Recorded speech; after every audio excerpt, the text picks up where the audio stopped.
Assalamualaikum warahmatullahi wabarakatuh. Alhamdulillah rabbil alamin wassalatu wassalamu ala asrafil anbiya wal mursalin wa ala alihi wa ashabihi ajma'in amma ba'd.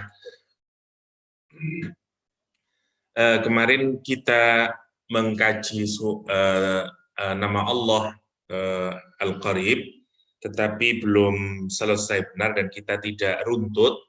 Jadi mungkin hari ini kita menyelesaikan Al-Qarib, kalau nanti baru selesai kita pindah ke nama Allah yang lain. Okay, bismillahirrahmanirrahim. Kemarin yang kita jelaskan, recapnya kita sudah bicara tentang muqarabah, muqarrabun, secara bahasa bahwa qarib adalah bentuk sifat musyabbahah dan nanti jadi kurban. Salah satu cara agar kita dekat adalah istighfar kemarin, taubah, dan seterusnya. Baru sampai di situ, kemudian kita kaitkan dengan kurban. Sekarang kita agak lebih detail ya. Bismillahirrahmanirrahim. Yang pertama, wurudu ismul qarib, wurudu ismil qarib fil Qur'anil Karim. Muqtarinan bi ghairihi minal asma'. Yang pertama, kata al-qarib itu di dalam Al-Qur'an ada dua model. Yang pertama, terangkai dengan nama Allah yang lain. Yang kedua, sendiri, tidak terangkai.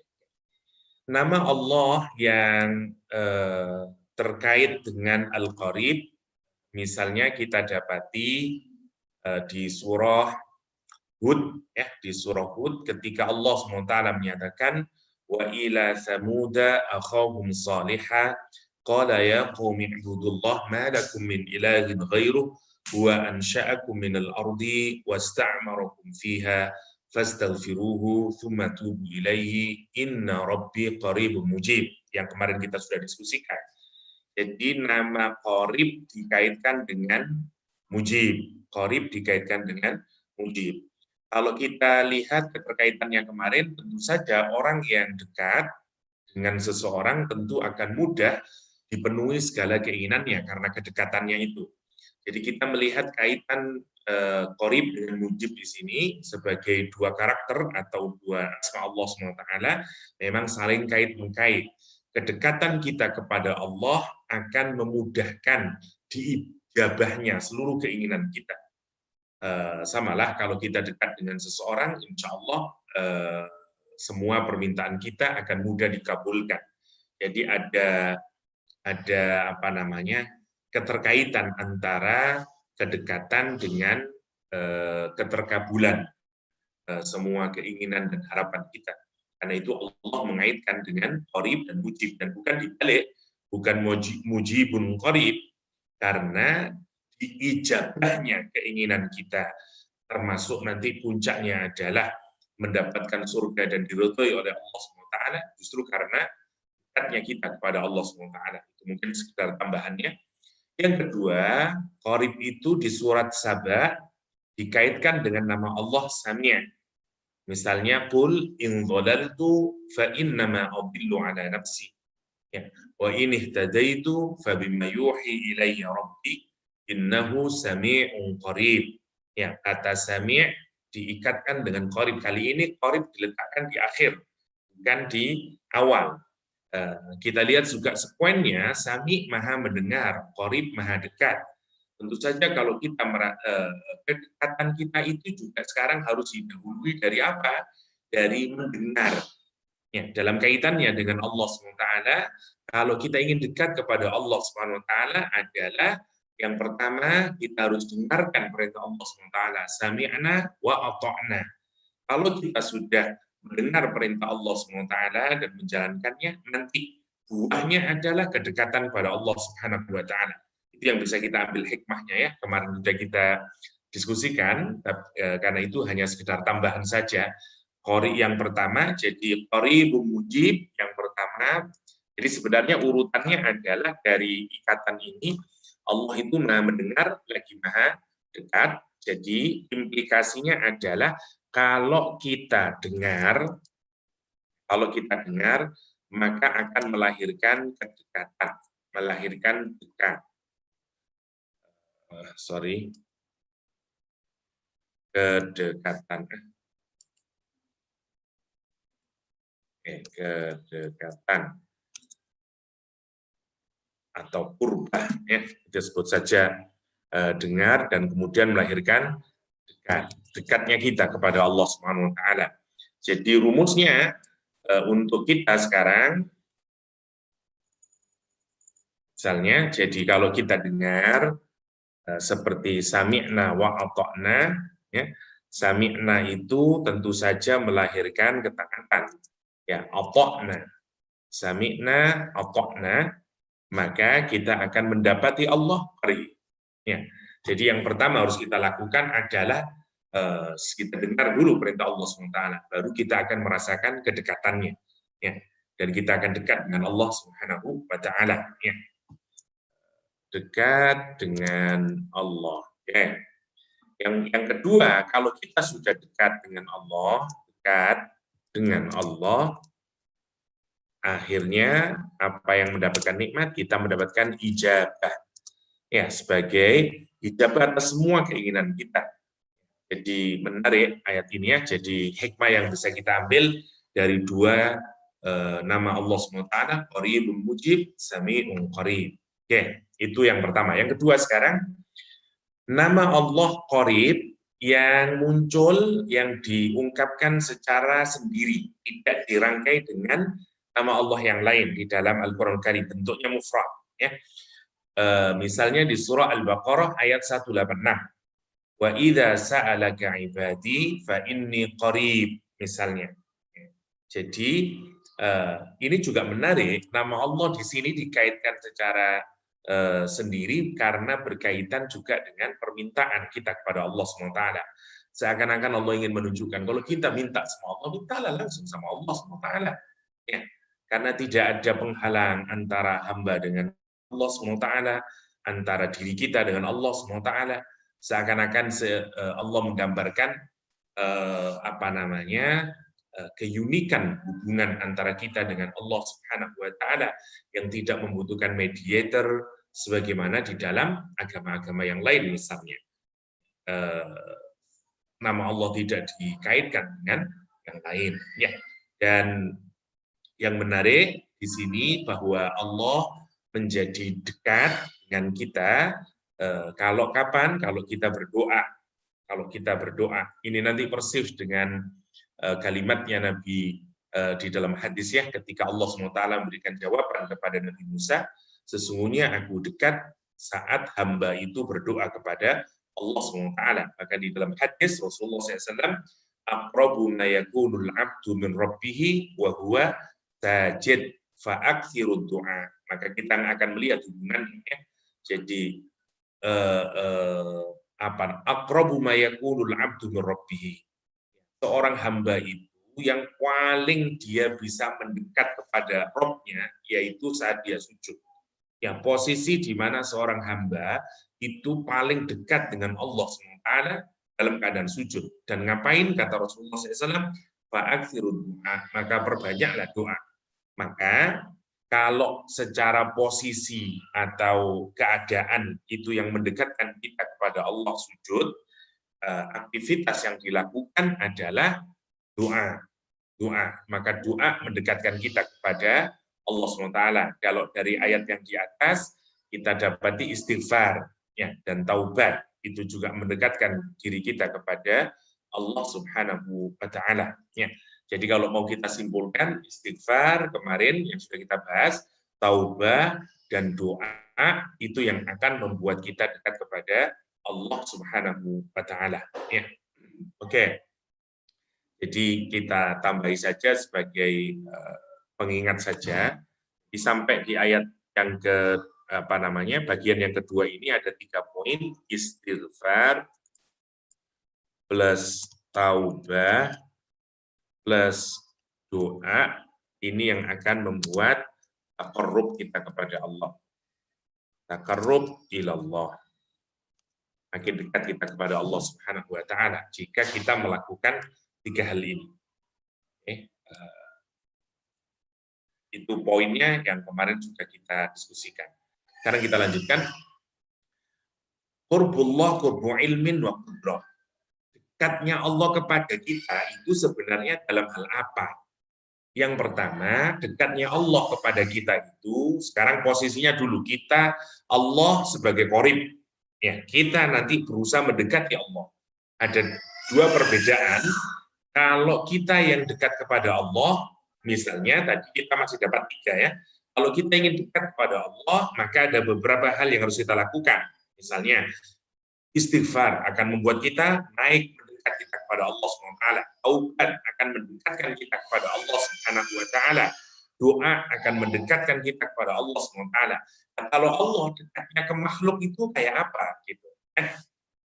Nanti dibagi menjadi 2, karena dekatnya Allah kepada makhluk itu ada yang bersifat umum dan ada yang bersifat khusus. Yang bersifat umum misalnya kedekatan Allah kepada semua makhluknya.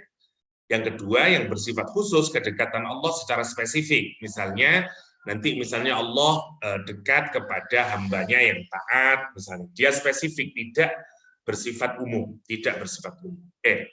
Yang pertama, kedekatan Allah itu adalah qurbu ilmin wa qudratin. Ya, dekat dalam ilmu atau pengetahuan.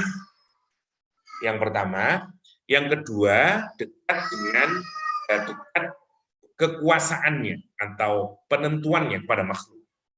Kita lihat dulu, misalnya di dalam ayat Allah SWT di surat At-Talaq, Allahu khalaqa sab'a samawatin wa minal ardi mithlahunna yatanazzalul amru bainahunna lita'lamu annallaha ala kulli syai'in qadir wa annallaha qad ahata bi kulli syai'in ilma. Allah menciptakan langit, 7 langit, 7 bumi, ya, dan seterusnya itu. Dan kenapa Allah menciptakan langit dan bumi? Yang begitu hebatnya itu kalau kita pikirkan ya, misalnya di surat Ar-Rahman Allah menggambarkan bagaimana Allah mengatur semuanya, wasyamsu wal qamaru bihusban, ya, dengan precise calculation, mataharinya beredar berapa kecepatannya dan segala macam, semua untuk kebaikan kita kalau kita pikirkan. Bayangkan kalau misalnya kita misalnya yang tinggal di daerah tropis merasakan betapa nyamannya hidup dengan diberi masa siang sekian jam, hujan malam sekian jam misalnya. Kita merasakan susahnya orang misalnya ketika malamnya hanya dibuat beberapa jam saja atau siangnya dibuat beberapa jam saja, seperti di daerah-daerah yang subtropical misalnya. Ini kita menjadi mengerti, ya Allah, betapa peredaran matahari itu termasuk peredaran bulan oleh Allah disetting, dikasih precise calculation, semuanya untuk kebaikan manusia. Ya, untuk apa semuanya itu kalau kita pikirkan, ya? Masya Allah kalau kita pikirkan, ya.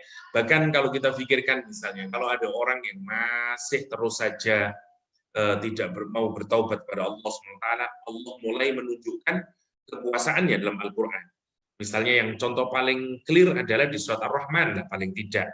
Marojal bahroini al-taqiyan, bainahuma barzakhun la yabghiyan. Misalnya, Allah misalnya menggambarkan air itu adalah gambaran dari makhluk Allah yang sangat powerful.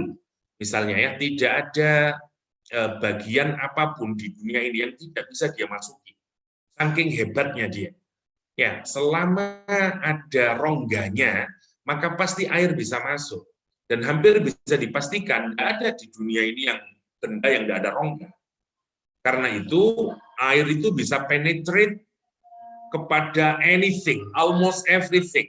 Ya, air itu bisa passing through, kalau kita pikirkan, untuk menunjukkan hebatnya air itu. Tapi Allah kemudian menggambarkan, ada air asin dengan air tawar, ada laut yang asin dengan sungai yang airnya tawar, dan mereka bertemu, tapi tidak bisa penetrating one another, tidak bisa passing. Nah ini menarik kalau kita pikirkan, padahal air itu karakternya adalah dia bisa masuk kemanapun saja. Kalau kita pikir, kenapa Allah menggambarkan bertemunya 2 air yang asin dan yang tawar itu, marojal bahrain, yaltaqiyan, mereka bertemu, tapi bainahuma barzakh, ada apa pemisah di antara keduanya. Kekuatan apa yang bisa memisah air yang bisa penetrating almost everything, tapi ketika ditemukan antara air yang asin dan yang tawar itu tidak bisa bertemu. Kalau bukan Allah SWT. Karena Allah ingin menunjukkan kepada kita how powerful itu. Betapa powerfulnya Allah Subhanahu wa taala. Kalau Allah menghendaki tidak bisa disaling masuk, tidak bisa masuk. Masya Allah ya. Jadi tujuan Allah menunjukkan apa namanya laut asin, air tawar tidak bisa bertemu, agar kita bisa drawing conclusion He is the most powerful. Ya, itu poinnya yang pertama. Allah juga menunjukkan misalnya sebelum kita nerusin ayat ini ya, misalnya di surat Rahman Allah juga menyatakan menarik sekali kalau kita pikirkannya. Jadi yakhruju minhumal lu'lu'u wal marjan. Jadi kalau kita lihat permata itu atau pearl itu permata kecil bentuknya. Tapi bagaimana dia bisa berada di laut di bagian yang paling bawah sendiri. Padahal bendanya kecil, tapi dia berada di paling bawah di dasar laut. Yang menarik. Sementara walahul jawarul munsya'at fil bahri kal'alam. Tetapi perahu ya, yang kemudian munsya'at, yang ditinggikan, yang sampai punya beberapa tingkatan, bahkan Al-Quran menyatakan al-a'lam, saking tingginya seperti gunung. A'lam itu dari kata alamat, dari kata ilmu. Kenapa gunung disebut a'lam? Karena kalau kita melihat ke luar, yang paling kelihatan pertama kali itu adalah gunung, karena dia yang menjulang tinggi. Karena itu disebut dengan a'lam. Jadi paling clear. Orang yang punya ilmu melihat apapun menjadi clear. Karena itu gunung disebut a'lam. Dan yang menarik, kalau kita melihat perbandingan weight-nya atau perbandingan beratnya antara mutiara dengan Titanic katakanlah, berapa kalinya itu. Tapi yang menarik, kekuasaan siapa yang bisa menjadikan benda yang very tiny, katakanlah sangat kecil, bisa ada di dasar laut, tenggelam ya. Sementara Titanic yang mungkin nggak tahu saya berapa ton, ya, tapi dia bisa di atas air. Kalau kita pikirkan, kekuasaan siapa yang bisa begitu itu? Kenapa Allah bicara begitu? Karena manusia yang sudah tidak bisa diperingatkan oleh Allah Subhanahu wa taala dengan cara yang baik, Allah mulai menunjukkan kekuasaannya. Ya, powerfulnya dia. Sama seperti saya kalau meringatin anak saya, katakanlah, awal saya tunjukin nikmatnya dulu. Saya tolong dong, nanti kamu ya, nanti kalau misalnya melakukan ini, saya kasih begini. Ya. Kalau dia tidak taat, nanti saya nasihati dia.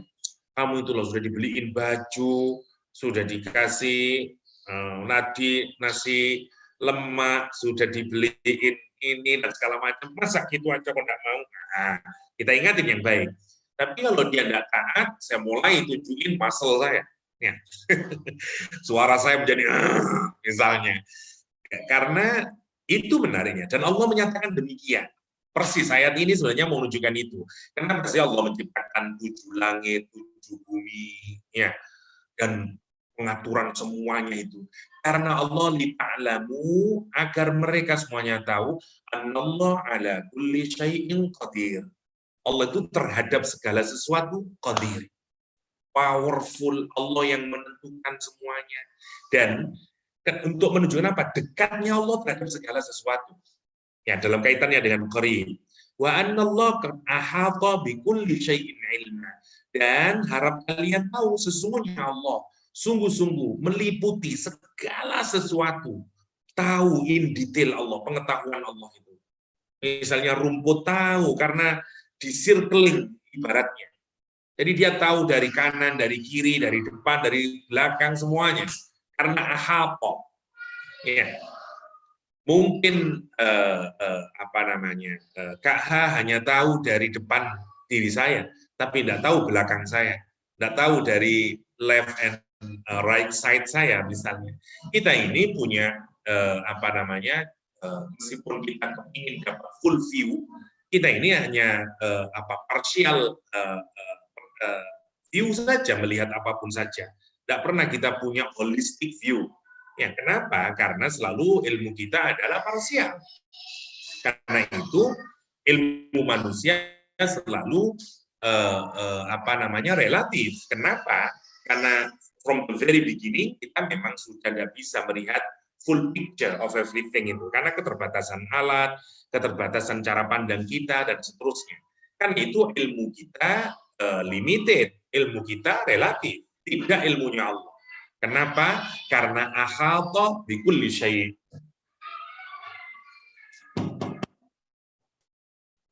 Karena ahata bikulli syai'.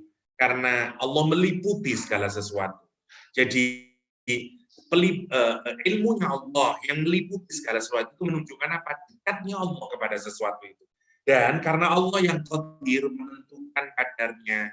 Seperti tadi ya, matahari berapa rotasinya, bumi berapa rotasinya, berapa dan seterusnya semuanya itu menunjukkan apa? Dekatnya Allah. Jadi dekatnya Allah dalam hal apa? Pengaturan kepada kita. Ya, Allah yang ngatur, Allah yang ngasih kudroh, ngasih kadar semuanya. Allah yang mengetahui in detail tentang kita. Karena itu Allah ngatur kita, kalau ingin baik begini, cara nasihatinya begini dan seterusnya. Itu yang dimaksud dengan qoribnya Allah kepada kita. Apa impact-nya? Karena Allah yang tahu kadar kita, Allah yang menentukan ketentuannya, menentukan semuanya, maka kita harus bersimpuh kepadanya. Ya, karena Allah yang tahu tentang diri kita, karena Allah yang punya full picture, ya, full knowledge tentang kita. Dan akibatnya apa? Kita ini harus tunduk patuh pada Allah, pada aturan Allah SWT. Kenapa? Karena Dia Qorib. Dia yang lebih tahu bahkan tentang diri kita dibanding kita sendiri. Ya, sebagaimana Al-Quran menyatakan, karena Allah yang menciptakan kita, ya, Allah yang tahu diri kita, ya, zahir batinnya. Zahir batinnya itu makna dari kedekatan Allah itu di dalam ilmu dan qudrah. Itu yang disebut dengan qurbu ilmin wa qudratin. Ya, jadi qurbullah, qurbu ilmin wa qudratin. Yang ketiga. Ini poin yang ketiga. Sekarang yang keempat, kedekatan kepada Allah itu mengharuskan dan menghadirkan, ya, mengakibatkan kebersamaan dengan Dia. Ya, namanya dekat, maka tentu kita akan together. Ya, sekarang ini ada orang dekat tapi tidak togetherness. Ya. Jadi bisa ada nearness tapi tidak togetherness. Ini menarik hari ini. Gara-gara online. Ya. Jadi orang dekat tapi tidak bersama-sama. Ya. Misalnya saya sekarang di Malang, ya, berada di Malaysia. Kita dekat tapi tidak ada ma'iyahnya. Nah, ini yang berbeda. Mestinya kalau ada keakraban itu ada kebersamaan. Nah, gitu maksudnya. Keakraban itu melahirkan kebersamaan. Itu rumusnya. Jadi keakraban melahirkan kebersamaan. Ya. Kurbah itu melahirkan ma'iyah, ya, kebersamaan dengan Allah SWT. Misalnya, kalau kita meyakini bahwa ilmu Allah itu meliputi segala sesuatu, ya, kekuasaan, ketentuannya Allah itu juga meliputi segala sesuatu, ya, dan segala macamnya, maka tentu kita tidak akan mungkin bermaksiat kepada Allah Subhanahu wa Ta'ala. Kenapa? Karena kita sadar sekarang bahwa kita ini berada di dalam pengamatan Allah SWT, ilmunya Allah SWT. Kita berada di dalam pantauan kekuasaan Allah Subhanahu wa Ta'ala. Karena itu tidak mungkin orang kemudian yang menyadari keakraban atau menyadari asma Allah Qorib itu, dia akan berbuat memaksiat ke Allah Subhanahu wa Ta'ala. Hatta kata Syarotib An-Nabusi menyatakan fakaifa ta'sihi, maka bagaimana kamu bisa bermaksiat kepadanya? Karena dia, karena itu afdalu imanil mar'i, ya,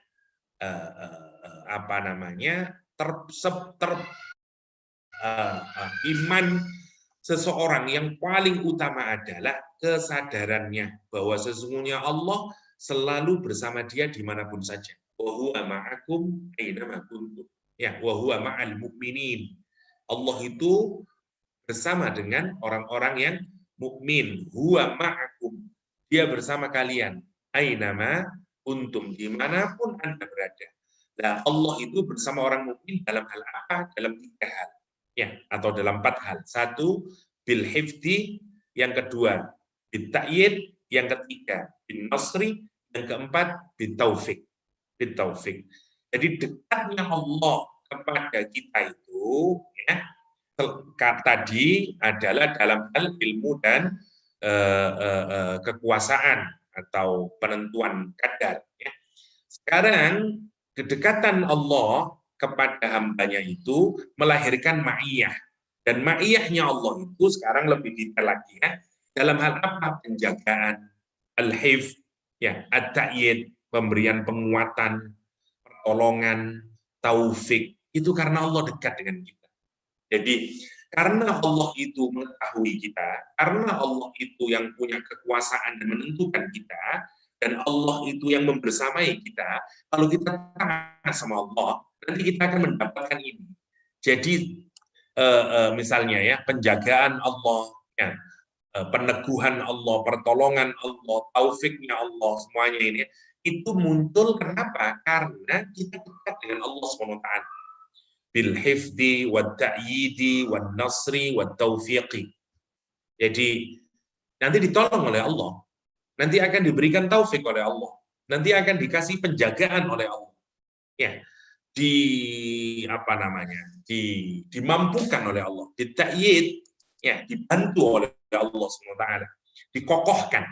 Jadi kalau kita lemah, kita dikokohkan, kita diproteksi kalau ada musuh. Kalau kita lemah, kita dibantu, empower, ya, dinasr, dikasih help, dikasih pertolongan, dikasih taufik, agar kita tetap lurus di jalan yang benar. Dan itu bentuk-bentuk ma'iyatullah, bentuk-bentuk kebersamaan Allah bersama orang mukmin. Yang pertama dikasih penjagaan. Ya. Kita kalau bersama, kalau sudah dekat sama Allah SWT, jaga kita. Ya, dijaga oleh Allah. Kalau kita lemah, ada yang mungkin kita down, kita ditakyid, dikokohkan lagi, di-empower lagi oleh Allah SWT. Kalau kita memang dalam keadaan terkalahkan, Allah yang nanti akan menolong. Idza jaa nasrullah.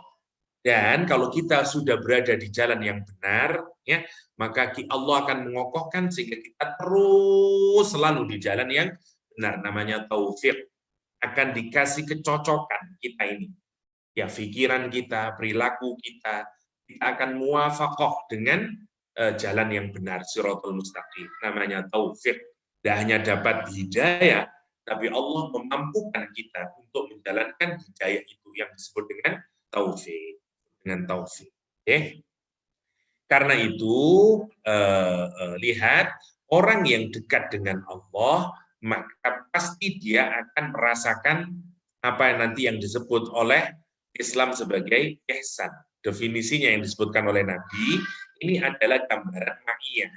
Kalau Allah ngasih hifdun, ngasih ta'yidun, ngasih nasrun sama taufik, nah sikapnya manusia adalah ihsan.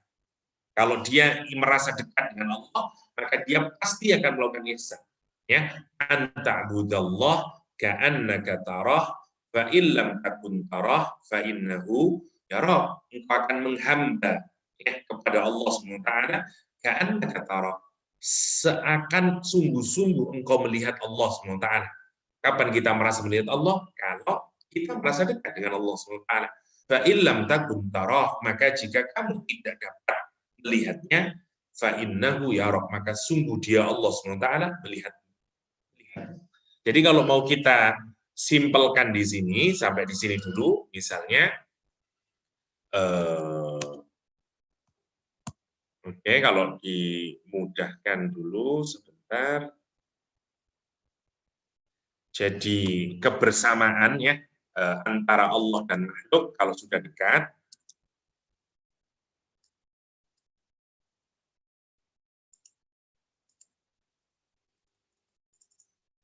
kita sebut dengan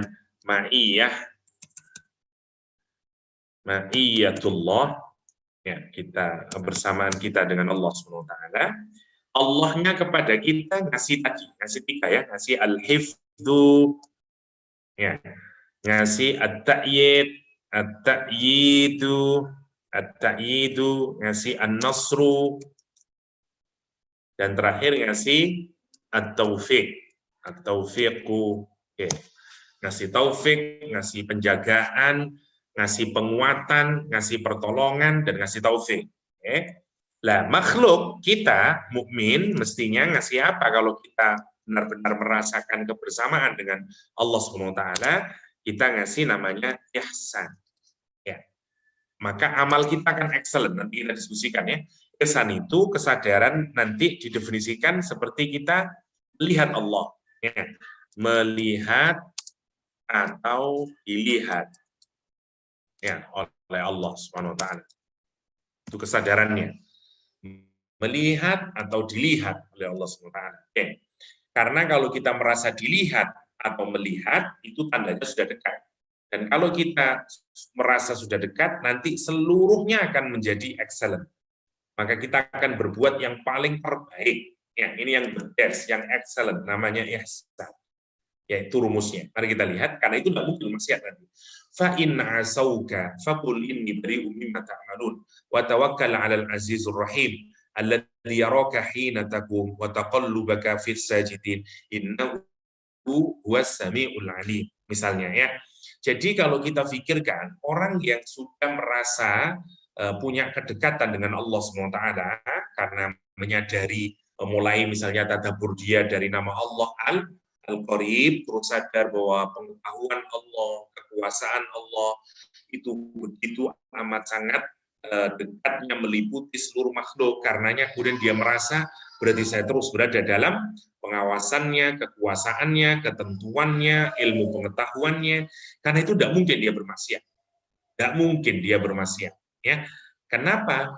Karena Allah melihat kita saat kita berdiri, ya, saat kita berpindah dari semua Allah, saat kita duduk, saat kita berdiri, bahkan saat kita sujud, semuanya dilihat. Innahu huwas samiul alim, was samiul alim. Ya, jadi itu yang muncul dari ma'iyah kita kepada Allah Subhanahu wa taala.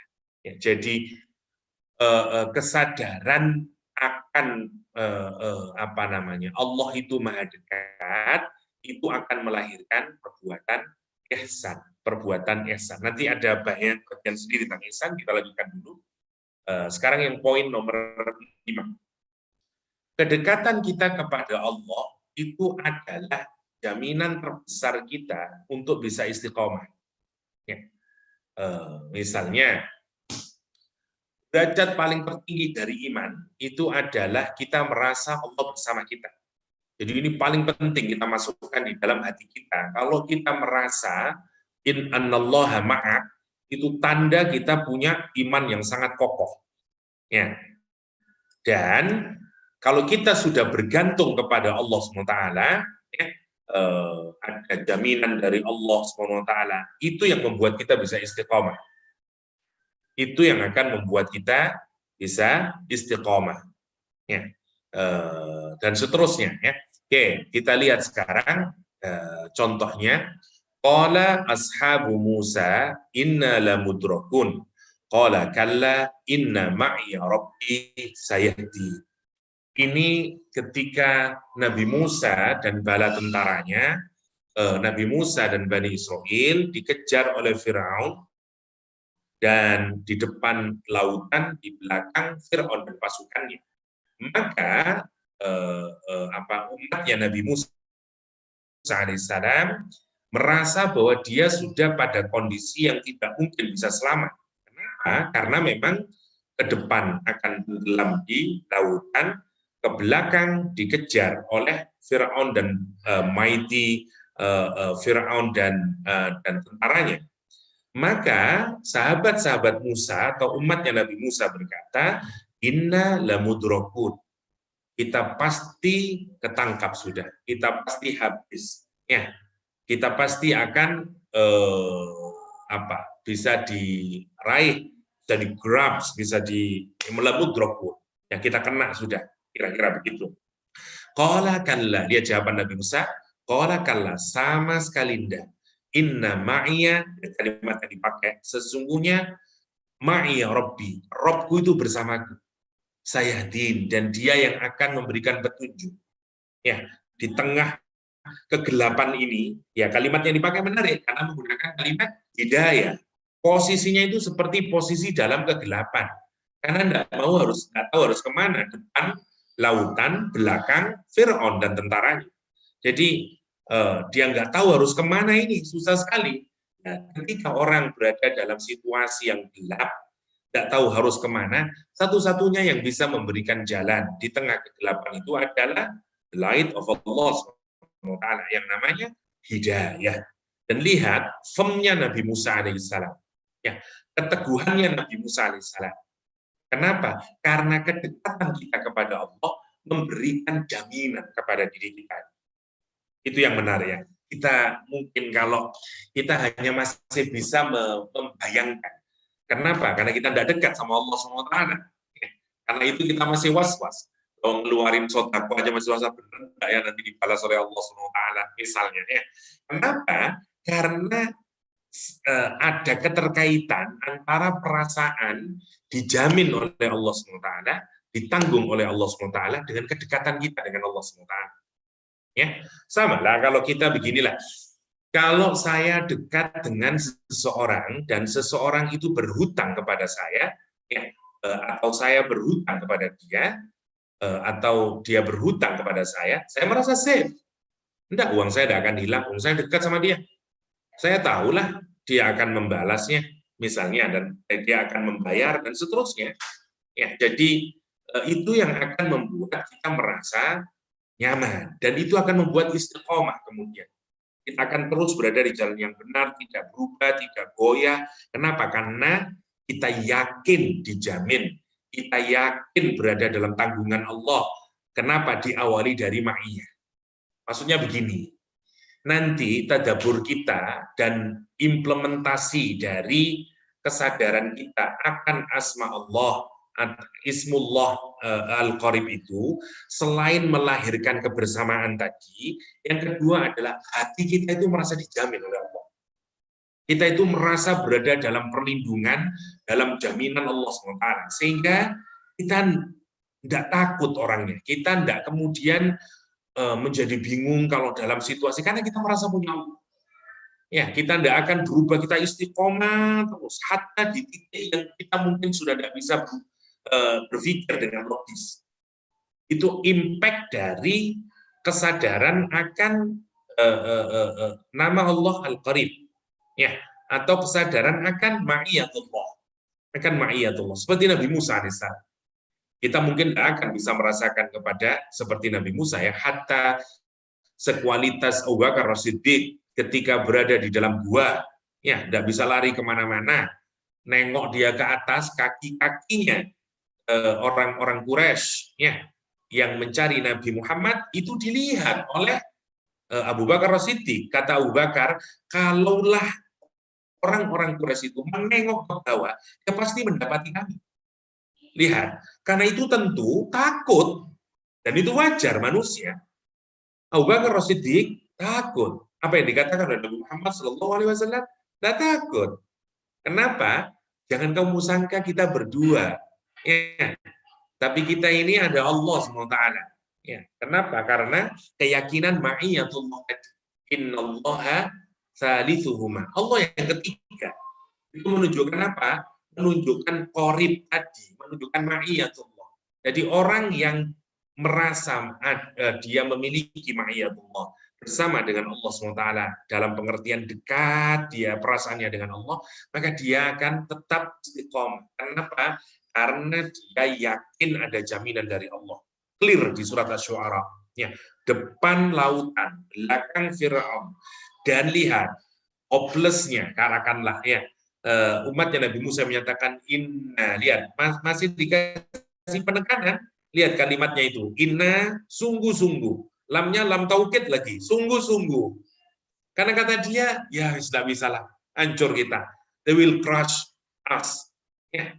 Waduh, kita ini udah tidak bisa, ini pasti kena kita. Karena itu menggunakan Penguatan 2 kali. Inna la, sungguh, sungguh, they will catch us. Ya, kita habis sudah, ibaratnya. Tapi lihat bedanya orang yang meyakini Allah Al-Qarib. Dia bilang, inna ma'iyya Rabbi. Masya Allah. Inna ma'iyya Rabbi. Kita kadang memilih jalan. Ini bagaimana ya, kalau saya memilih jalan A, itu memang itu yang benar secara aturan agama. Tapi kalau saya tidak memilih jalan yang B ini, meskipun dia agak sedikit blurry, atau mungkin memang sudah jalannya tidak benar, tapi harus dengan cara begini. Kalau tidak begini, bisnis saya gagal. Kalau tidak begini, saya tidak bisa getting promotion. Kalau tidak begini, misalnya, orang tidak istiqomah kemudian. Kenapa? Karena dia tidak merasa inna ma'i rabbi.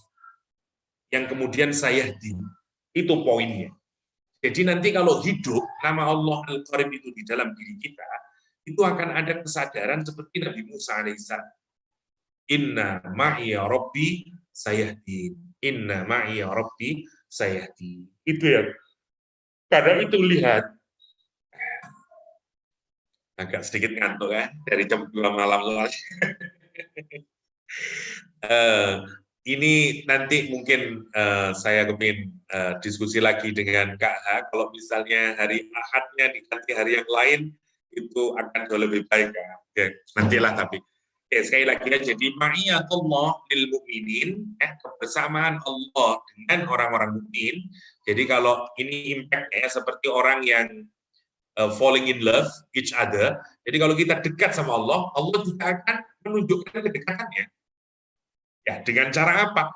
Yang disebut dengan tadi itu, ma'iyatul nasri, ma'iyatul taufik, ma'iyatul ta'yid, ma'iyatul hifdi. Ya, ini yang tadi itu. Jadi ada ma'iyatul nasr, kebersamaan menolong. Ingat kisah Nabi Ibrahim alaihissalam. Dia udah tidak bisa apa-apa. Siapa yang menolong? Allah. Kenapa? Karena dia dekat dengan Allah dan Allah tunjukin kedekatannya. Ya, ma'iyatul taufik, inni dhahibun ila rabbi sayahdin. Ma'iyatul taufik, ma'iyatul ta'yid, dikokohkan. Ya. Kalau kita sedang misalnya Rabbi auzi'ni an ashkura, kita minta dikokohkan. Ya. Itu maksudnya ta'yid, ta'yid. Ya, oke. Ma'iyatul hifdi, ya, diproteksi oleh Allah SWT. Wa mayyatullah li ayyi insanin kainan man kana hatta walau kana mulhidan fahuwa ma'ahu ma'iyatul ilm. Allah itu sebenarnya membersamai siapapun manusia itu. Cuman kalau kepada mukmin ma'iyahnya begini. Hatta orang yang mulhid, ateis pun, ya. Hatta kepada orang ateis Allah masih membersamainya. Dalam hal apa? Ma'iyatul ilmi. Jadi ada ma'iyatul qudrah, ada ma'iyatul ilmi, ada ma'iyatul nasr, ada ma'iyatul taufik. Kalau yang ini diberikan orang mukmin. Ini yang saya sebut tadi, yang spesifik. Ya, yang spesifik. Oke, kita mudahkan lagi lah. Jadi Allah, dekatnya Allah Al-Qarib itu bisa kita bedain yang umum. Yang umum itu adalah ma'iyatul ilmi wal qudrah. Oke. Nah, kalau yang khusus misalnya, atau kita sebut saja lil mukminin, untuk orang mukmin itu ma'iyahnya ma'iyatul hifdi wan nasri wat ta'yidi dan ada tidak tahu satunya, nasri, taufiqi, dan taufiqi. Oke, jadi ini kalau dekatnya Allah secara umum, siapapun saja manusia, itu ma'iyatul ilmi wal qudrah. Tapi dekatnya Allah pada orang mukmin ditunjukkan dengan ma'iyatul hifdi, nasri, ta'yidi, taufiqi. Ya, itu maksudnya. Oke. Tapi sekali lagi, ma'iyatullah laha thaman. Ya, kalau kita ingin mendapatkan kebersamaan dengan Allah, ada harganya. Ya, ada harganya. Illa annal ma'iyatul khassah laha thaman. Ma'iyah yang bersifat khusus tadi, yang tadi kita sebut dengan khusus tadi ya, yang ma'iyatul hifdi wa ta'yidi wa taufiqi wala syai' bila thaman.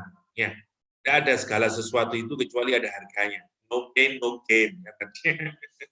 No pain, no gain. Ya. Oke. Kata orang Jawa, terbasuki mowo beo. Itu kalau kata orang Jawa. Saya tidak tahu kalau bahasa Melayu apa ya. No pain, no gain. Apa ada peribahasa? Ada kayaknya, tidak tahu saya. Saya tak ingat Ustaz. Ingat usaha tangga kejayaan, boleh ke? Apa? Usaha tangga kejayaan. Usaha tanda kejayaan. Tangga. Tangga kejayaan, boleh lah. Usaha tangga kejayaan. Oke. Ya, secara substansial sama ya. Usaha tangga kejayaan. Oke. Good. Misalnya di surat Al-Maidah, karena itu kalau sekarang tugasnya kayak tadi ya. Jadi kalau ini secara umum, yang ini untuk orang mukmin, tapi untuk dapat ini semuanya tidak gratis, harus ada usaha tadi, usaha karena dia menuju kesuksesan. Satu, menegakkan sholat. Dua, menunaikan zakat. Amantum bi rasuli wa azzartumuhum wa aqraduhumullah qardan hasanah. Kalau kita lihat surat Al-Maidah, wa qala Allah, dan berkata Allah, inni ma'akum. Lihat kalimatnya ya. Masya Allah. Kalimatnya menarik. Allah menggunakan penegasan. Ini, sungguh aku ini. Ma'akum, bersama kalian. Lain, kalimatnya lebih bersyarat. Jika. Tapi lamnya sungguh-sungguh jika kamu apa? Satu, menegakkan sholat. Menunaikan zakat. Wa amantum bi rusuli. Ya. Beriman kepada Rasulku. Wa azzartumuhum. Ya, menolong dia. Menolong Rasulullah SAW dan memberikan hutang kepada Allah dengan hutang yang baik. Jadi mari kita lihat ya, ada 4 condition kalau di sini. Jadi coba kali ada yang menarik Al-Maidah ayat 12. Sebentar ya. Saya tadi belum melihat tafsirnya banyak-banyak. Oke. Al-Maidah ayat ke-12. Kita lihat saja Al-Mawardi untuk memudahkan. Al-Maidah. Azzartumuhum ay nassartumuhum wa hadha qaulul Hasan wa Mujahid. Azzamtumuhum. Makna yang pertama dari azzartumuhum, menolong. Yang kedua, mengagumkan. Wa asluhu al-man'u. Asal maknanya adalah menolak, ya, menahan. Azzartuhu uzron idza radattahu anidz-dzulm. Kalau kita menahan kezaliman namanya azzar. Ya, enggak azat ya, tapi azzartuhu. Nah, dari sini muncul kata takzir. Ya, hukum takzir. Takzir itu adalah hukuman yang tujuannya adalah menghentikan kejahatannya. Jadi bukan untuk mempunish karena kita ingin memberikan balasannya, tidak. Tapi agar dia bertaubat. Ya, namanya takzir. Oke, kita lihat dulu ya. Jadi yang pertama syaratnya adalah sholat. Tapi sholatnya menggunakan kalimat aqamtum. Perhatikan ini. Masya Allah, gimana ini? Oke. Sebut saja pertama conditionnya ya, atau requirement. Kita sebut condition aja lah. Conditionnya untuk kita mendapatkan ma'iyatullah. Ma'iyatullah. Oke. Mendapatkan kebersamaan dengan Allah SWT. Yang pertama adalah sholat. Tapi sholatnya itu menggunakan aqamtum, harus establishing sholat. Jadi saya taruh di belakang aja, establishment. Oke. Ya, depan. Allah menggunakan ya sholat saja. Saya hanya menggunakan kalimat aqimu, oke, atau establish. Oke. Yang kedua, Allah menggunakan zakat. yang di sini menggunakan ataitum. Ataitum. Oke. Tunaikan, berikan. Berikan. Oke. Yang ketiga adalah amantum birusuli. Ya. Rasul, iman kepada Rasul. Di sini kalimatnya adalah iman. Oke. Yang keempat, azzartumuhum. Menolong. Mengagungkan. Kita terima saja yang tadi ya. Agungkan Rasul. Nanti dalam konteks kita sekarang apa berarti? Yang kelima adalah qardon hasanah. Qardon hasanah. Qardon hasanah. Oke. Lihat dulu sebentar. Single. Oke. Yang pertama. Jadi kalau kita ingin mendapatkan tadi ya, mendapatkan ma'iyatul hifdzi wa ta'yidi wa nasri wa taufiq, ada 5 hal prasyaratnya. Merujuk ke Al-Maidah ayat 12. Yang pertama, establish your prayer. Kalimat yang dipakai adalah kata aqimu, yang artinya dari kata qoma yang artinya tegak. Gambaran tegak itu gambaran perfection. Gambaran sesuatu yang tegak itu tidak miring ke kiri, tidak miring ke kanan, enggak boyong mau falling apart, enggak, tapi dia kokoh. Misalnya rooted, ya dia tegak dan segala macam. Maksudnya apa maknanya kemudian menurut para ulama, misalnya orang yang sholat wudhunya benar, dari semua sisinya tepat karena established. Kita ini tidak mungkin bisa tegak sesuatu kalau ada something error. Ya, entah bahannya yang berkurang, atau apalah kalau kita melihat pilar dari sebuah bangunan misalnya ya, itu karena semuanya sudah tepat. Maka orang yang disebut dengan menegakkan sholat itu adalah misalnya mulai kita lihat dari wudhunya, dari seluruh aturan fikih yang dia lakukan tepat ya, cara sholatnya tepat, terus kemudian waktu dia melakukan sholatnya tepat. Dan dia terus, karena nanti Al-Quran macam-macam, ada menggunakan kata hafidun untuk sholat, ada menggunakan kata khosyi'un untuk sholat, yang itu semuanya ada di dalam gambaran dari establishment tadi. Yang establishment masuk yang mana? Yang tadi, yang hafidun. Ya, wa 'alas sholawati hafidun. Dia menjaganya, mulai menjaga waktu, menjaga dia ketika sholatnya, dan seterusnya ya, sampai ke khusukannya. Namanya aqil. Bukan hanya sekedar sholat, tetapi sholat yang kokoh karena dia melakukannya satu istiqomah, benar fikihnya, waktunya juga tidak sebagaimana digambarkan Al-Quran, hanya sholat di ujung akhir saja. Ya, sebagaimana sholatnya idza qamu ila sholati qamu kusala, kata Al-Qur'anul Karim. Itu yang pertama. Yang kedua, jadi orang yang bisa establishing prayer itu tanda dia punya hubungan yang baik dengan Allah. Karena itu disebut dengan ma'iyatullah. Tidak mungkin orang sholatnya baik, waktunya dia tidak selalu di akhir, cara sholatnya dia khusyuk, dan seterusnya. Itu tidak mungkin kecuali orang punya perasaan dekat dengan Allah.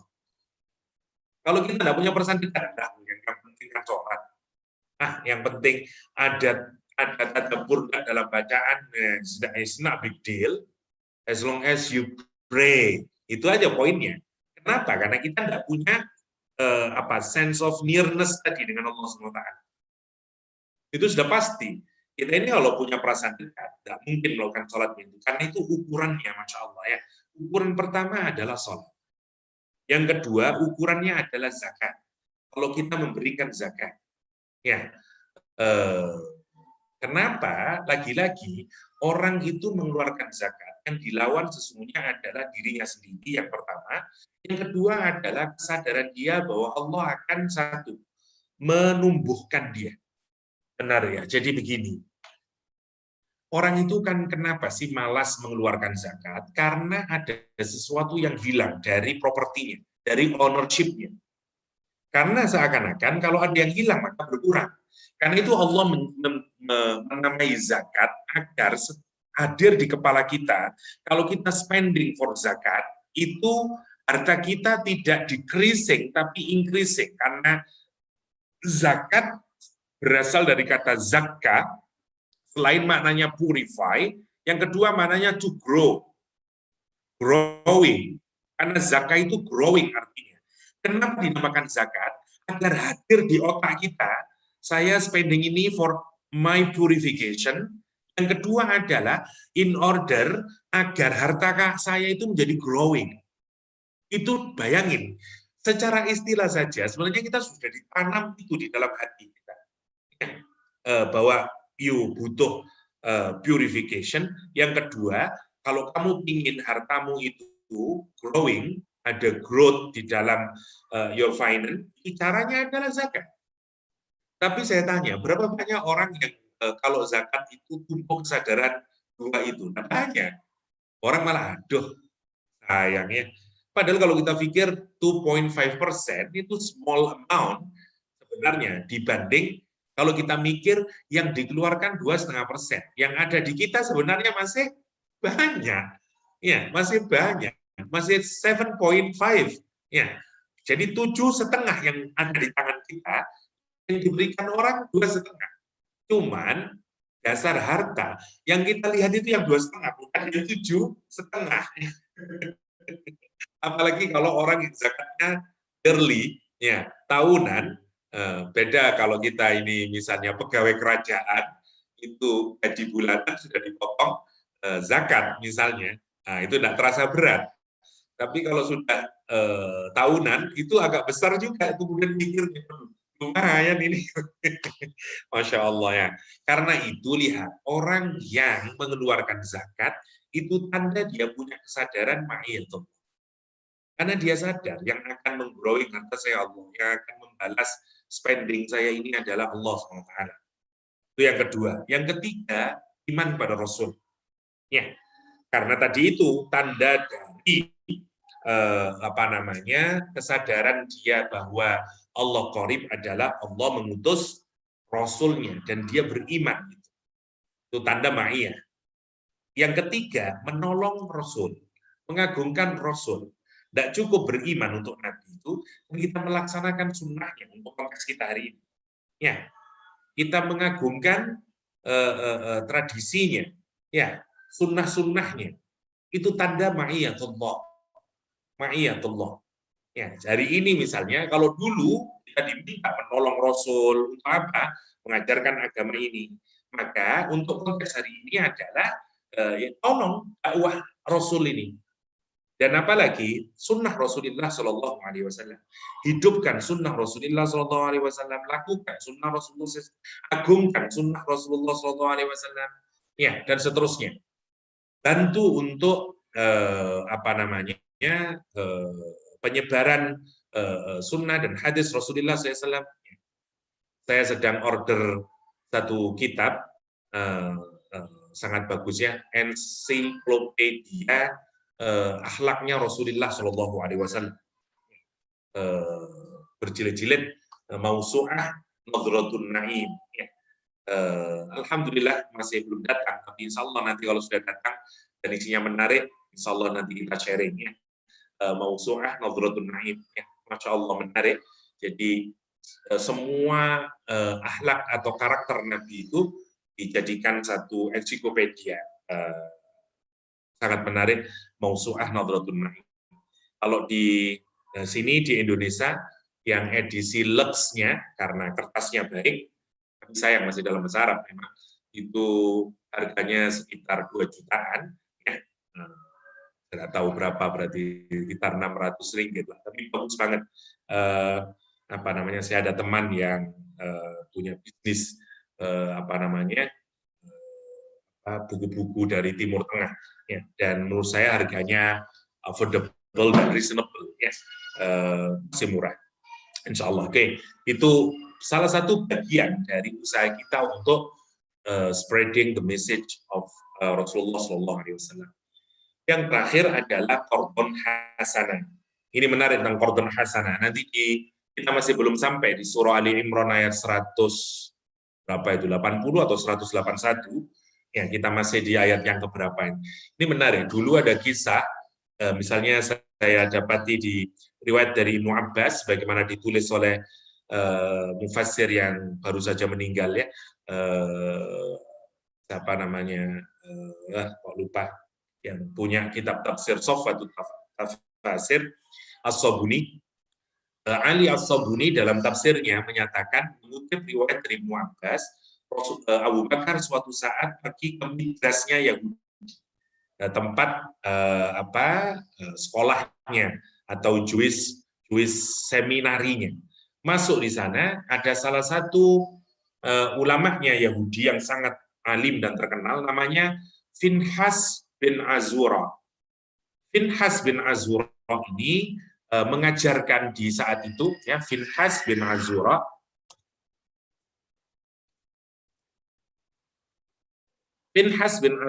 ini di midrasnya Abu Bakar, dia mengajarkan bahwa Allah itu gini, tidak mengutus nabinya, begini. Tidak ada Nabi Muhammad itu palsu, gini dan segala macam. Abu Bakar masuk. Dan Abu Bakar kemudian menyatakan, celaka engkau wahai Finhas, kata dia. Karena sesungguhnya di dalam kitab Taurat, semua tanda-tanda kerasulan Nabi terakhir itu ada pada diri Nabi Muhammad SAW. Karena itu aku minta kepada berimanlah kepada Allah dan berimanlah kepada Rasulullah SAW. Ya, apa kata Finhas bin Azura? Hei Abu Bakar, kamu menyuruh saya beriman kepada Allahmu itu, kata dia. Lalu Allahmu itu baru saja menurunkan ayat wahyu kepada Rasulullah SAW, kepada Nabi, bahwa kata dia, kita ini disuruh memberikan hutang kepada Allah SWT. Berarti dia yang membutuhkan kita. Sedangkan kami ini saja tidak butuh sama Allah. Kami tidak minta sama Allahnya Muhammad. Nah, ini Allahnya Muhammad minta-minta sama kita, kata dia. Berarti Allahmu itu fakir. Dan kami ini orang-orang kaya, bahkan kami tidak butuh sama Allah. Marah Abu Bakar, ditempeleng Finhas bin Azura, kisahnya. Finhas lapor ke Rasulullah, dia pergi ke Rasulullah SAW, dan kemudian Rasul mendatangkan Abu Bakar, diceritain, kenapa gini-gini, saya marah ya Rasulullah, dia ngomong yang tidak senonoh kepada Allah SWT. Dia bilang bahwa Allah itu fakir, sementara orang-orang Yahudi itu agnia. Ya, nanti direkam oleh Al-Quran, perkataan ulama Yahudi ini direkam oleh Al-Quran. Laqad sami'allah, ya, di dalam surat Al-Imran 181, wallahu a'lam. Ya, sungguh aku mendengar, ya, orang yang berkata apa? Innallaha faqirun wa nahnu agniya. Itu ucapannya ulama Yahudi. Karena kata dia mengatakan apa? Karena ayat sebelumnya Allah menyatakan ayyuqridullaha qardon hasanah. Siapa yang mau menghutangi Allah dengan hutang yang baik. Nah, menarik ya. Kenapa di ayat ini Allah menggunakan hutang? Ada dua di sini. Untuk yang zakat, ini adalah yang wajib. Ya, ini obligatory spending. Yang ini voluntary spending. Ya, kita itu tidak akan punya ma'iyatullah kalau hanya bertahan pada yang obligatory spending-nya. Ya. Sama lah, kita tidak akan menjadi dicintai oleh Allah kalau hanya kita melakukan yang obligatory ibadah. Kita harus melakukan sesuatu yang bersifat sunnah. Qardon hasanah itu tidak wajib. Tapi kalau kita membantu orang, bahkan kalimatnya menarik, Al-Quran menggunakan kalimat qardon hasanah. Qardon hasanah, hutang yang baik. Sebenarnya hutang yang baik itu gini, hutang yang kalau kita meminjamkan kepada seseorang, itu kita tidak tentukan waktunya. Dan terserah dia. Misalnya saya hutang sama KH, saya hutang KH, saya mau apalah. Terus, kapan saya ini harus membayar balik, payback-nya kapan KH? Terserah sajalah. Kalau, misalnya, Ustaz ya punya uang, oke, silahkan dibayar. Tapi kalau enggak, it's okay. Terserah kamu sajalah. Misalnya namanya qardon hasanah. Jadi, dan yang menarik itu Allah menggambarkan kalau kita ini berbuat baik kepada orang lain, yang memberikan sedekah, memberikan infak kita kepada orang yang kesusahan dan seterusnya. Allah itu menyebutnya sebagai qardon hasanah. Untuk memastikan apa? Jangan sampai kita merasa bahwa kalau kita spending in the path of Allah SWT, itu harta kita akan hilang. Dah, itu hutang bagi Allah. Masa tidak percaya Allah la yukhliful mi'ad? Allah tidak pernah mencederai janjinya. Pasti dibayar hutangnya. Itu maksudnya. Jadi 5 kondisi ini ya adalah prasyarat kalau kita ingin mendapatkan ma'iyatullah. Karena dekatnya Allah itu kepada makhluk, wujudnya adalah ma'iyatullah. Ya. Jadi wujud kedekatan Allah, ya, wujud kedekatan Allah yang al-qarib itu, ya, yang al-qarib, Allah yang dekat dengan makhluk itu wujudnya adalah ma'iyatullah. Jadi makanya kalau kita ingin dekat kepada Allah, maka dan ada 2 tadi, kalau mau dimudahkan, ma'iyatullah itu ada yang umum, ada yang khusus. Ya, ada ma'iyatullah umum, ya, al-ammah, ma'iyatullah al-ammah sama al-khassah. Al-ammah sama dan al-khassah. Al-khassah. Okay. Yang khassah ini ada condition ini. Jadi al-khassah nanti punya condition, gitu, punya syarat. Nah, syaratnya yang di bawah itu. Kira-kira begitulah. Urut-urutannya. Ya. Oke. Ma'iyatullah Azza wa Jalla punya harga dan yang paling tinggi, aqrabu ilaika, dan Allah sekarang menunjukkan dekatnya Allah dilukiskan dengan apa? Wa nahnu aqrabu ilaihi min hablil warid. Bahkan Allah lebih dekat dari rohmu sendiri. Masya Allah. Ya. Nahnu kami, kata Allah, aqrabu ilaihi, ya, lebih dekat kepada manusia itu min hablil warid, dari angular vein di sini, urat leher kita ini. Kalau orang nyembelah, urat leher harus putus. Saking dekatnya sendiri, kita itu menggambarkan dekatnya, ma'iyatullah. Lah, dekatnya ilmunya, dekatnya kuasanya, dekatnya pertolongannya, dan seterusnya. Ya. Fahuwa ma'ana, yuttali'u alaina, yuttali'u ala khawatirina, ala nawayana. Terus, kalau kita berbicara, Allah mendengar, ya, Allah mendengar germicik yang ada di dalam hati kita, bisik-bisik di hati kita, ya, dan seterusnya, ya. Allah tahu hati kita, Allah tahu apa yang kita sembunyikan, karena tidak ada yang gaib bagi Allah SWT, dan yang tersembunyi dari apa yang kita sembunyikan, ya.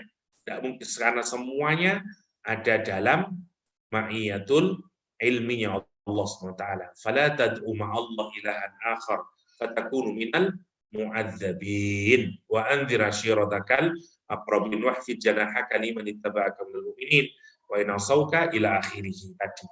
Maka jangan kamu menyembah, berdoa kepada selain Allah, karena nanti kamu akan jadi orang yang diazab oleh Allah SWT. Ya, ini yang menarik berkenaan dengan ma'iyatullah. Oke, ini saya teruskan saja. Ini sudah, ini sama. Dan Allah biqalbik wala nutfik kalimatih. Ustaz nak rehat dulu ke? Iya, kayaknya Sekarang ya. di sana. Teruskan saja. Mau zuhur ini di sini. Mau zuhur kan? Kurang 1 menit.